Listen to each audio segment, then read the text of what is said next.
이스라엘 백성은 그 제2년 2월 20일에 시내산을 출발해서 그 가나안으로 이렇게 행진을 했죠. 그래서 가나안 접경 지역인 그 가데스에 도착했어요. 그 시내산에서 그 가데스에 도착하기까지 며칠 걸렸냐면 신명기 1장 2절에 나옵니다. 호렙산에서 세일산을 지나 가데스 바네아까지 10하루길이었더라. 그 호렙산이라는 것은 시내산의 또 다른 이름이잖아요. 그러니까 그 호렙산 시내산에서 세일산은 에돔이 사는 지역인데 그 세일산을 지나서 가데스 바네아를 줄여서 우리가 가데스라고 부르죠. 그 가데스 바네아까지 10하루 걸렸다는 거예요. 그러니까 2월 20일에 그 시내산을 출발해서 언제 도착했느냐? 오늘 우리 달력은 2월 달이 28일까지 있지만 당시 히브리 달력은 29일까지 있어요. 그러니까 이 홀수달은 30일까지 있고 짝수달은 29일까지 있는 달력을 사용했는데 그래서 2월 달이 29일까지 있어요. 그래서 10하루길이니까 3월 2일 날 가데스 바네아에 도착한 거예요. 그래서 이 가데스 바네아에서 바로 이제 하나님께서 가나안 땅을 너희들에게 내가 가나안을 너희들에게 주었으니까 들어가서 차지하라 이렇게 하나님께서 명령하셨는데 그 당시 그 백성들이 하나님 말씀을 불신했어요. 하나님 말씀을 믿지 아니하고 반역을 일으켰죠. 그래서 하나님으로부터 광야 40년형을 언도받고 그 가데스 바네아에서 조금만 들어가면 이제 가나안 땅인데 다시 돌아와서 광야를 뺑뺑 40년간 돌았던 거예요. 근데 정확하게 그 날짜를 따지면 40년간 광야에서 방황한 것은 아니고요. 조금 좀 줄어서 38년 조금 못되게 이 광야 생활을 했어요.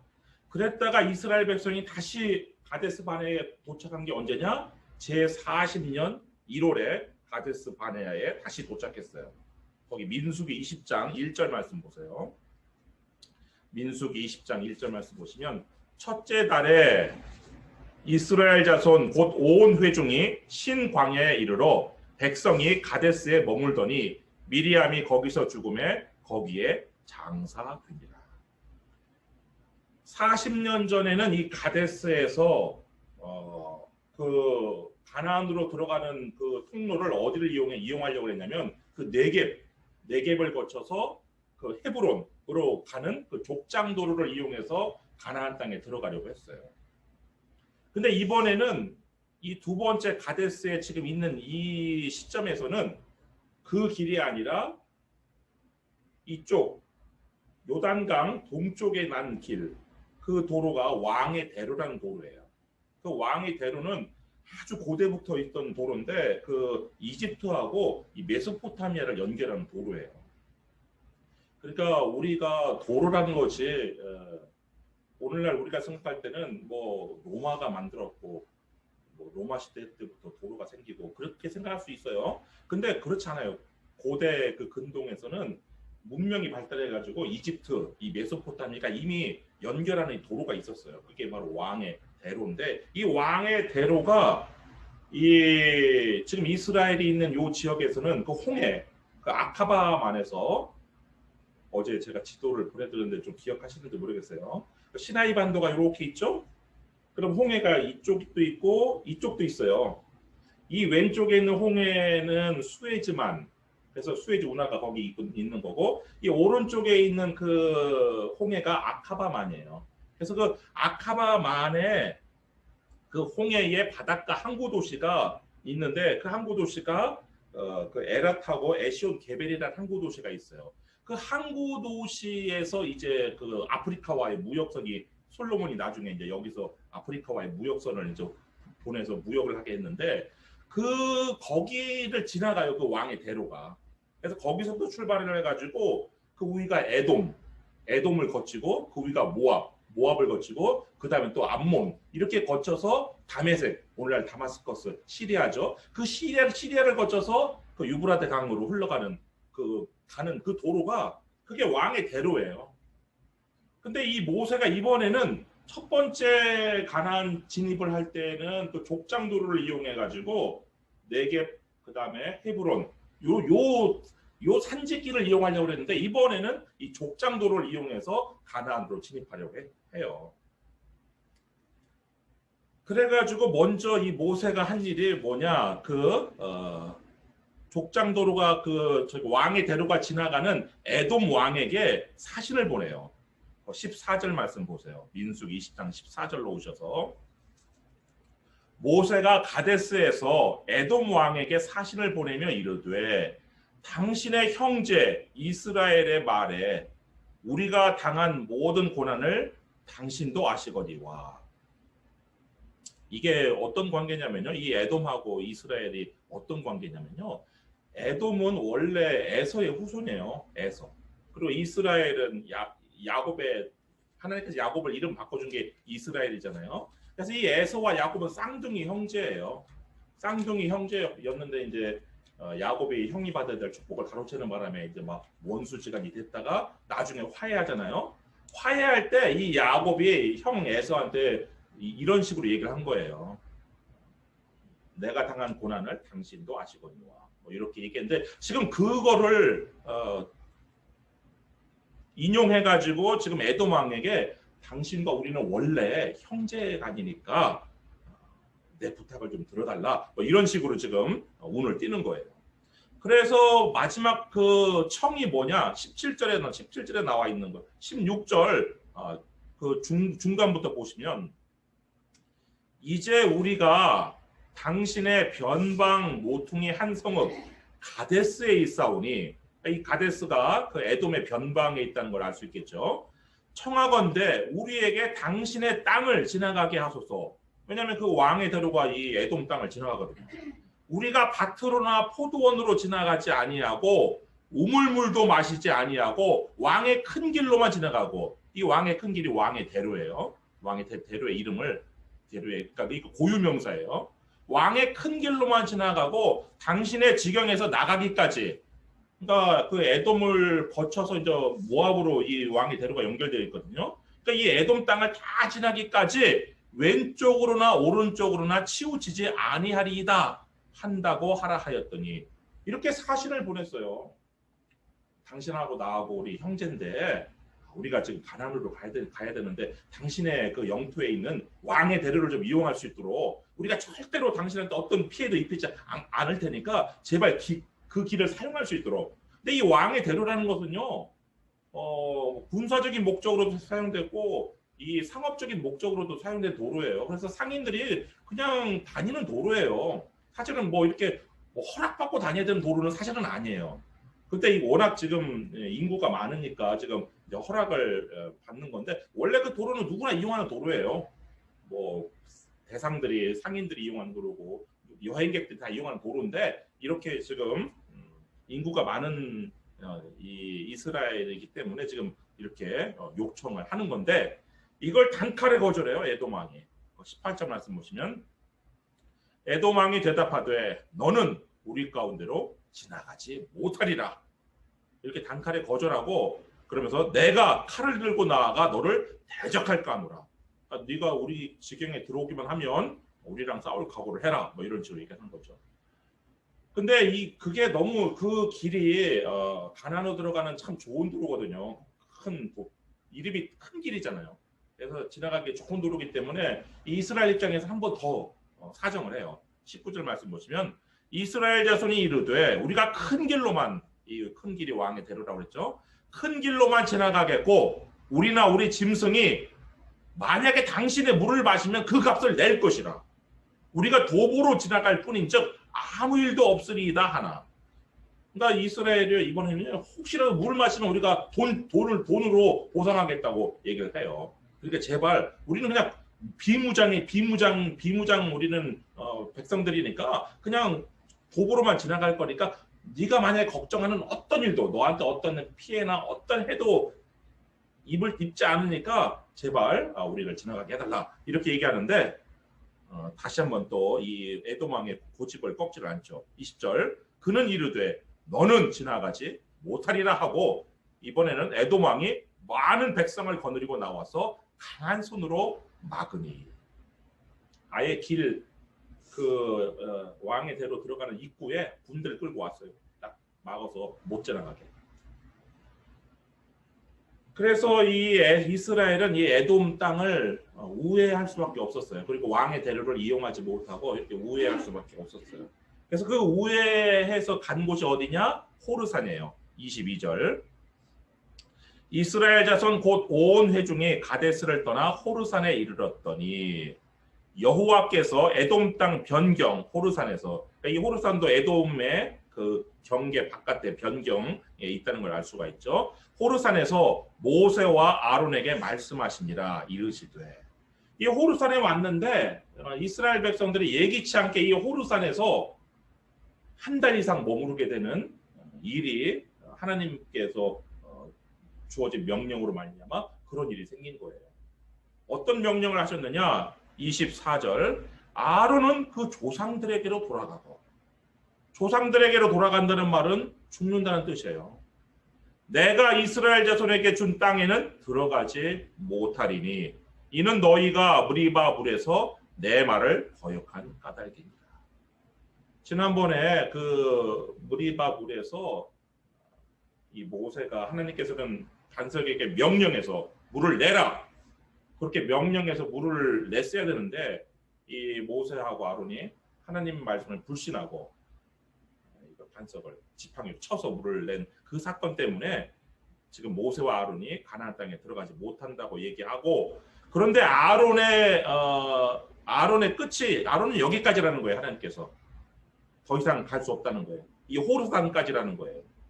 그러면서 25절에 너는 모세에게 말하는 거죠. 아론과 그의 아들 엘르아살을 데리고 호르산에 올라 아론의 옷을 벗겨 그의 아들 엘르아살에게 입히라. 아론은 거기서 죽어 그 조상에게로 돌아가리라. 그래서 하나님께서 주신 명령은요, 이제 아론은 여기까지다. 아론의 대제사장 그 옷을 아들 엘르아살에게 입혀서 엘르아살이 대제사장 직분을 하게 하고 아론은 그 호르산에서 죽어라. 이게 하나님의 명령이에요. 하나님의 명령도 좀 야속하네요. 죽으라는 명령도 내렸네, 하나님께서. 그리고 더군다나 호르산에서 죽으라는 거예요. 이 호르산이요, 높이가 어느 정도 됐냐면요, 여러분 설악산 등산해 가보셨죠? 설악산 높잖아요. 설악산보다 조금 낮은 산이에요. 그리고 지금 아론의 나이가 지금 몇 살이냐면요, 아론의 나이가 지금 123세예요. 123세 지금 노인한테 설악산보다 조금 낮은 산에 올라가서, 그것도 뭐 올라가서 야하고 뭐 외치고 뭐 즐기다가 오라는 게 아니라 거기서 죽으라는 거예요. 아니 아론은 그냥 그 저기 누나 미리암처럼 그 장막에서 그냥 평지에서 평안하게 자식들을 불러 모아놓고 마지막 야곱처럼 그렇게 축복하면서 평안하게 죽으면 안 돼요. 아니 뭐 산에 올라가서 거기서 힘들게 올라가서 거기서 죽으라는 거예요. 어떻게 보면 참 하나님 명령이 참 야속한데, 이 아론은 이 하나님 마지막 명령이죠. 아론에게 주어진 하나님의 마지막 명령인데 이 명령에 순종을 해요. 왜 순종을 해요? 내가 만약에 미리암처럼 장막에서 편하게 죽잖아요. 그럼 어떤 일이 발생하느냐? 미리암 때와 같은 그런 문제가 발생해요. 내가 죽음으로 말미암아 수많은 사람들이 부정을 입게 되고, 그 수많은 사람들이 부정을 입은 것을 씻으려고 물을 사용하면 이 백성들이 마실 물이 또 없는 거예요. 그래서 물 부족에 또 사건이 또 벌어지는 거예요.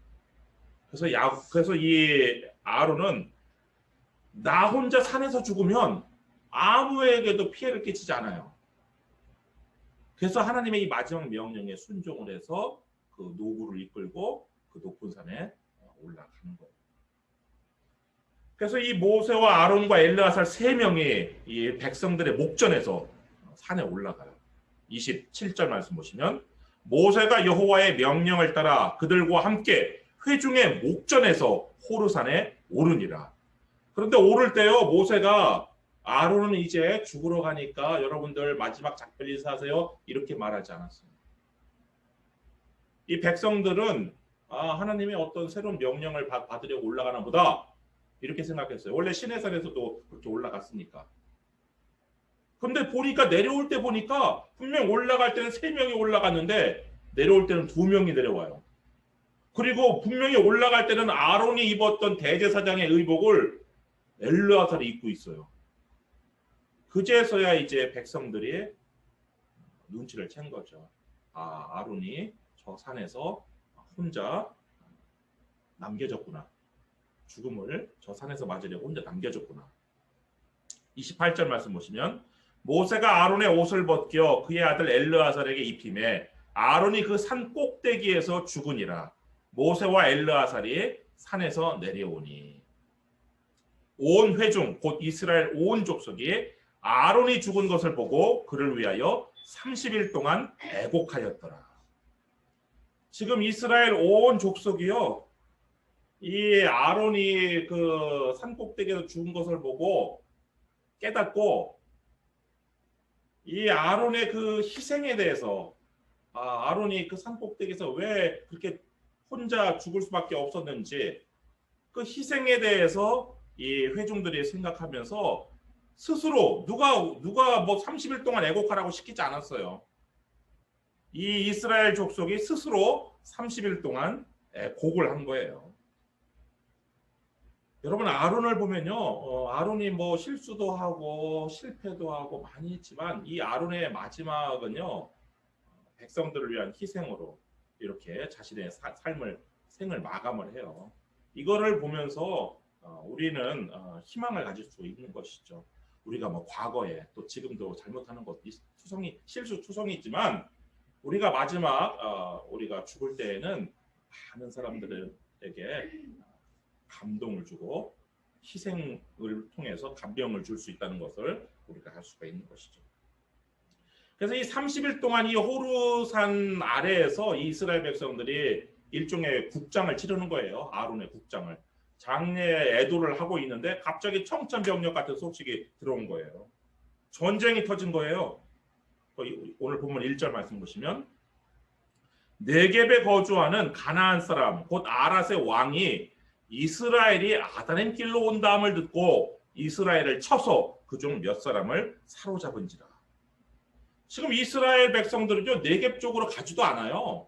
그러니까 이 아다렘 길이라는 것은 아마 네겝으로 가는 길 같은데 네겝으로 가지도 않아요. 지금 이 이스라엘은 이 에돔을 우회해가지고 그 나중에 나오지만 광야길, 사막길을 이용해서 가나안 땅으로 들어가려고 하고 있는데 갑자기 뜬금없이 이 네겝에 살고 있는 이 아랏 왕이 쳐들어온 거예요. 백성들 이끌고 쳐들어와서 선전포고도 없이 쳐들어와가지고 지금 뭐 아론의 죽음 때문에 애도하느라고 뭐 무장도 되어 있지 않고 전쟁 준비도 전혀 되어 있지 않은 아이고 곡하는 이 백성들을 그냥 쳐들어와서 포로로 잡아간 거예요. 이게 굉장히 굉장히 좀 야비한 것인데요. 일본이 그 진주만 폭격을 기습적으로 감행했을 때요. 그 진주만 영화 보시면 그 당시 상황을 아실 텐데 이 미군 그 진주만에 있던 이 미군들은요, 그날이 주일이었거든요. 일본 비행기가 자기 머리 위로 지나가는데도요, 그냥 어떤 그 경계 같은 거를 처음에는 하지 않았어요. 왜냐하면 일본하고 일본이 뭐 선전포고를 한 게 아니니까. 근데 일본이 아주 야비하게 기습적으로 그것도 주일날 그렇게 순식간에 공격을 해갖고 수많은 미군이 이제 죽고 수많은 이제 그 배들이 침몰하고 이제 그렇게 하고 돌아갔는데 이 미국 사회에서 그래서요, 어떤 슬로건이 일어났느냐, Remember the Pearl Harbor, 진주만을 기억하라. 이러면서 막 공분이 일어난 거예요. 이 미국 사회에서. 그래서 미국이 이 일본과 참전을 할 때 일본과 전쟁을 이제 시작을 해서 이제 2차 세계대전이 이 미국 쪽의 승리로, 연합국 쪽의 승리로 끝났는데 지금 이 가나안 이 아랏 왕이요, 이 선전포고도 없이 이렇게 기습 공격을 감행하고 그리고 싸움에도 넘지 말아야 될 선이 있는 거예요. 지금 아이고 하면서 지금 아론의 죽음 때문에 국장을 치르고 있잖아요. 여러분, 한국에서 교통경찰도요, 신호위반 이렇게 잡을 때 상복 입고서요, 급하게 가는 사람은 아이고 죄송합니다 하고서는 그냥 보내요. 그런데 이런 지금 이스라엘을 이 아랏 왕이 야비하게 공격을 해서 사람들을 잡아갔단 말이에요. 그러니까 이 이스라엘 이 공동체 내에 이 아랏 왕에 대해서 공분이 거룩한 분노가 일어난 거예요. 의분이 일어난 거예요. 그래서 이스라엘 백성이 하나님께 서원 기도를 해요. 2절 말씀 보시면 이스라엘이 여호와께 서원하여 이르되 주께서 만일 이 백성을 내 손에 넘기시면 내가 그들의 성읍을 다 멸하리이다.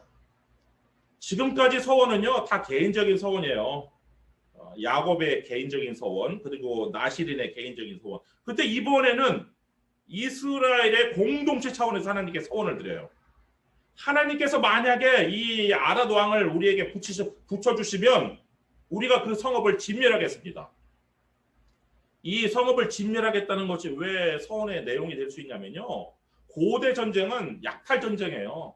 사람도 포로로 잡아가서 뭐 종으로 부리거나 종으로 팔고 재물도 약탈해가고 그 동물, 짐승도 가축들도 약탈해가고 다 약탈하는 전쟁이에요. 전쟁 나가서 나가는 목적이 뭐냐? 약탈하는 거예요. 약탈하는 거. 뺏어오는 거. 그런데 그 약탈을 하지 않고 모든 것들을 다 그냥 진멸해서 하나님께 바치겠다는 거예요. 포기하겠다는 거예요. 그래서 이게 그래서 서원의 내용이란 말이에요. 어떤 경제적인 이득도 취하지 않겠다는 거예요. 이 전쟁에서 하나님께서 붙여주셔서 승리하면 이 전쟁에서 어떤 경제적인 이득도 저희들이 취하지 않겠으니까 하나님 저 아랏 왕을 저희들에게 붙여주십시오. 이렇게 기도했는데 하나님께서 이 이스라엘 서원 기도를 들으셨어요. 3절 말씀 보시면 여호와께서 이스라엘의 목소리를 들으시고 가나안 사람을 그들의 손에 넘기심에 그들과 그들의 성읍을 다 멸하니라. 그러므로 그곳 이름을 호르마라 하였더라. 이 호르마라는 뜻은 완전히 멸함, 진멸 이런 뜻이에요. 여러분 이것이 이 출애굽 2세대가 거둔 최초의 승리예요. 더군다나 가나안 사람과 싸워서 가나안 종족과 싸워서 얻은 최초의 승리인데 이 최초의 승리는 바로 하나님께 대한 간절한 기도, 이 간절한 기도로 이루어졌는데 이것이 오늘날 우리에게도 동일하게 적용이 돼요. 우리의 승리는 어디에 달려 있느냐?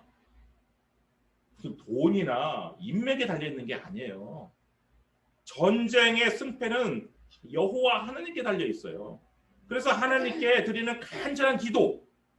당시 이스라엘 백성들은 서원 기도라는 간절한 기도를 드렸어요.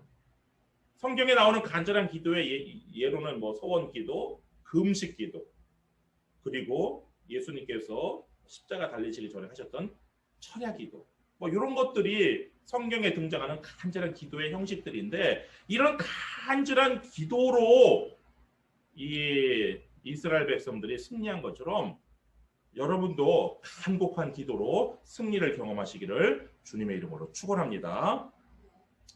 첫 번째 전쟁을 기도로 승리했다면 두 번째, 세 번째 전쟁은 순종으로 이겼어요.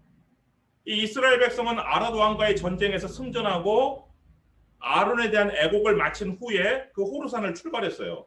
근데 에돔 땅을 우회해야 되기 때문에 에돔 땅을 우회하려면 그 홍해길, 홍해 바닷가로 오는 길을 쭉 따라서 그 홍해 바닷가 항구 도시인 에시온 게벨로 남하였고 이 에시온 게벨에서 두 갈래 길이 있어요. 그 아까 말했던 왕의 대로가 있고 그건 좋은 길. 그 다음에 그 왕의 대로 오른쪽에 사람들이 이용하지 않는 광야길, 사막길이라는 나쁜 길이 있어요. 근데 이 에돔을 우회하려면은 어쩔 수 없이 그 길을 이용해야 돼요. 어쨌든 그 광야길을 통해서 쭉 북상을 해요. 그래서 이 백성들은 그 길을 통해서 에돔을 우회하고 에돔 우회에 있는 모압, 그 모압 동쪽에서 모압 땅도 이렇게 우회하면서 북진을 했어요. 모압을 지나가는 왕의 대로를 또 이용하면 수월하게 또 올라갈 수 있지만 하나님께서 모압과 싸우지 말라는 거예요. 에돔과도 싸우지 말라고 하나님께서 명령하셨고 모압과도 싸우지 말라고 명령하시는 거예요. 신명기 2장 8절 9절에 나오는데요.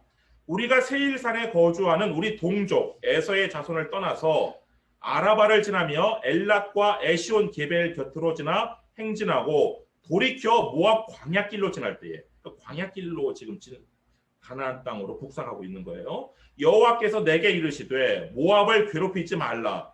그와 싸우지도 말라. 그 땅을 내가 내게 기업으로 주지 아니하리니 이는 내가 롯 자손에게 아르를 기업으로 주었습니다. 그래서 결국 그 모압에 있는 왕의 대로도 이용하지 못하고 그냥 그 나쁜 길이지만 그 길 따라서 쭉 올라가서 어디까지 올라갔느냐, 이 강이 이렇게 동서로 흐르는 이 사해로 흘러들어가는 강이 있어요. 그 강의 첫 번째 강이 바로 게렛강이라는 강이 있고요. 그 다음에 그 위에 북쪽에 있는 강이 그게 이 게렛강은 이 에돔과 모압의 경계를 이루고 있어요. 그리고 그 모압 위에 있는 아르논 강이라는 강이 있는데요. 그 강은 이제 모압과 아모리와의 경계를 이루고 있어요. 그래서 이 아르논 강까지 이 이스라엘 백성들이 도착을 했어요. 오늘 본문이 있는 민수기 21장 13절 한번 보세요. 13절 말씀 보시면 거기를 떠나 아모리인의 영토에서 흘러나와서 광야에 이른 아르논강 건너편에 진을 쳤으니 아르논은 모압과 아모리 사이에서 모압의 경계가 된 곳이라. 그래서 이제 이 강을 건너면 이제 아모리 땅으로 들어가는 거예요. 근데 그 아르논강 북쪽이 원래는 이 아모리 땅이 아니라 원래는 이 모압의 땅이었어요. 모압의 땅이었는데 이 아모리 사람 시온이 이 모압으로부터 그 땅을 뺏었어요. 26절을 보시면 민수기 21장 26절 보세요. 헤스본은 아모리인의 왕 시온의 도성이라. 시온이 그 전 모압 왕을 치고 그의 모든 땅을 아르논까지 그의 손에서 빼앗았더라.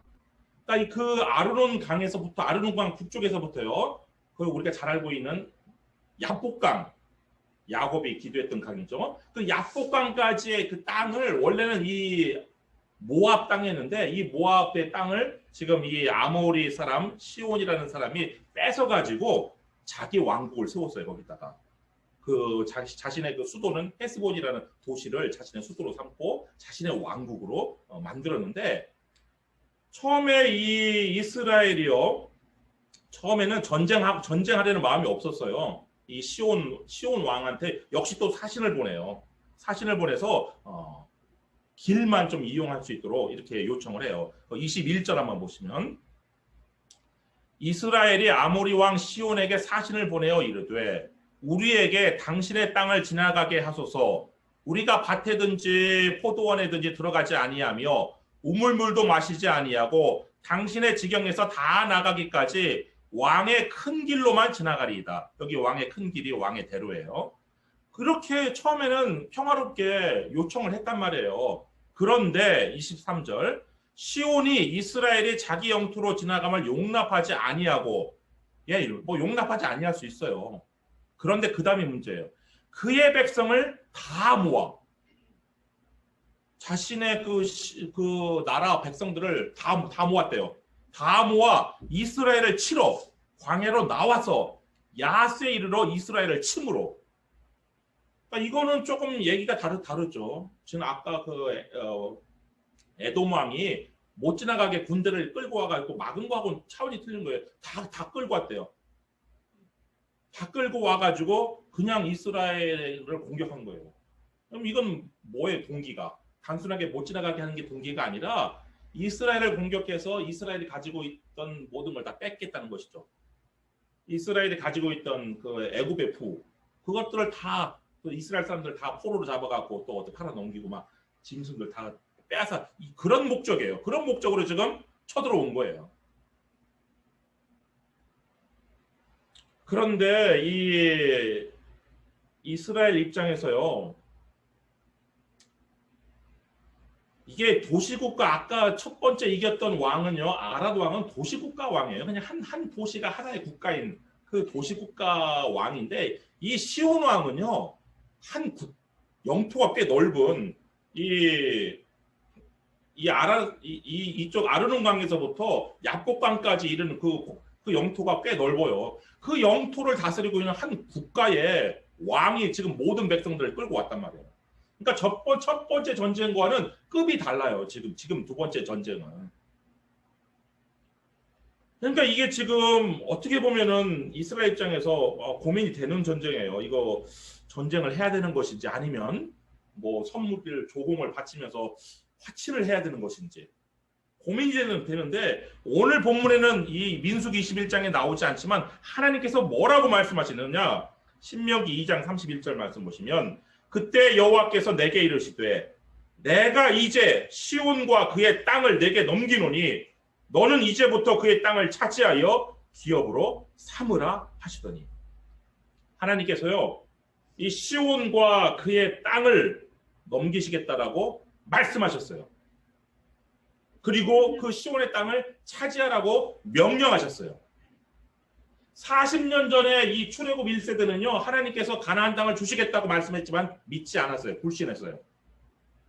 그리고 가나안 땅에 살고 있는 그 사람들을 다 너한테 붙여서 네가 그 땅을 차지하라고 명령했지만 불순종했어요. 그런데 지금 오늘 본문에 나오는 이 이스라엘 백성들은 하나님 말씀을 신뢰했어요. 그리고 하나님 말씀을 순종했어요. 그래서 24절 말씀 보시면 이스라엘이 칼날로 그들을 쳐서 무찌르고 그 땅을 아르논에서부터 야복까지 점령하여 암몬 자손에게까지 미치니 암몬 자손의 경계는 견고하더라. 이스라엘 백성들이 하나님 말씀을 신뢰하고 순종했더니 하나님의 약속이 성취됐어요. 이스라엘 처음으로 땅을 소유하게 되었고 영토를 갖게 됐어요. 아르논에서부터 야복강까지. 그렇지만 그 암몬 자손의 땅에는 이스라엘 백성들이 들어가지 않았는데 그거는 이 암몬 자손의 경계, 국경 수비가 뭐 막강한 이유도 있었지만 하나님께서 금하셨어요. 하나님께서 몇 종족들은 금했어요. 이스라엘과 혈연 관계가 있는 예를 들어 에돔 족속, 에돔의 땅에 들어가지 말아라.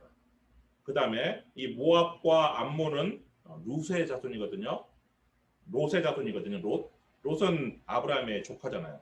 그래서 이 모압과 암몬도 이스라엘과 혈연 관계가 있는데 이들의 땅에는 들어가지 말라고 그랬어요. 그런데 하나님께서 붙여주신 그 종족은 어디냐? 가나안 종족. 그 중에 지금 아모리족. 이거 아모리족을 하나님께서 정복하라고 그랬어요. 그래서 이 모세는요, 이 시온의 땅을 빼앗은 다음에 그 시온의 땅 주변에 또 있는 또 다른 이 아모리인의 땅도 빼앗았어요.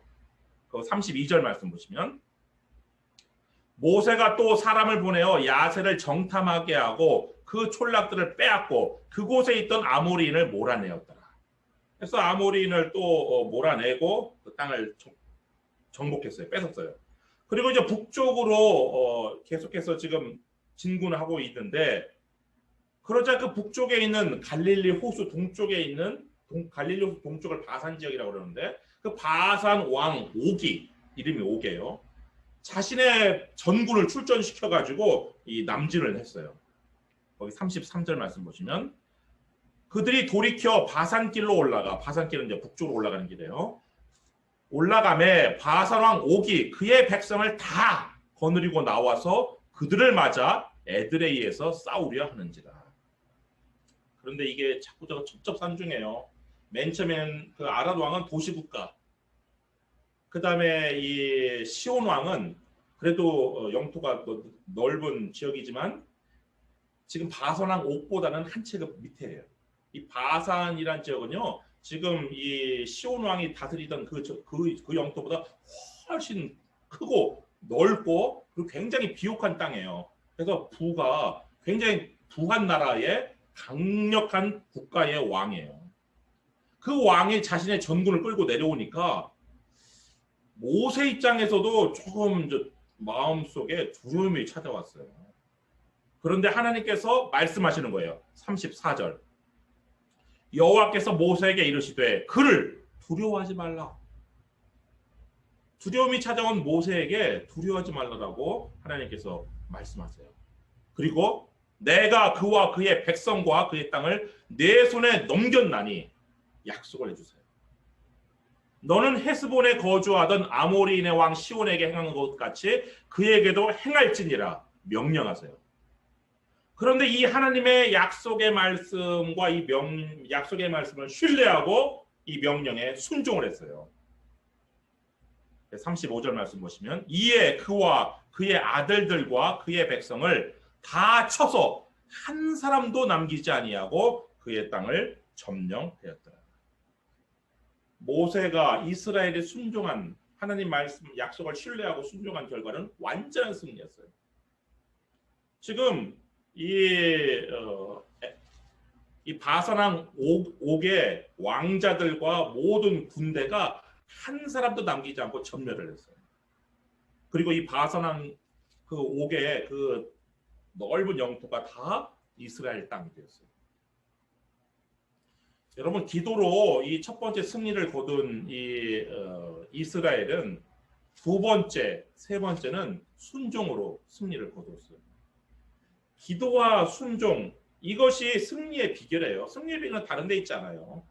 우리의 기도, 간절한 기도, 그리고 우리의 순종. 여러분 기도와 순종으로 이기고 또 이기는 여러분 되시기를 주님의 이름으로 축원합니다. 기도하겠습니다.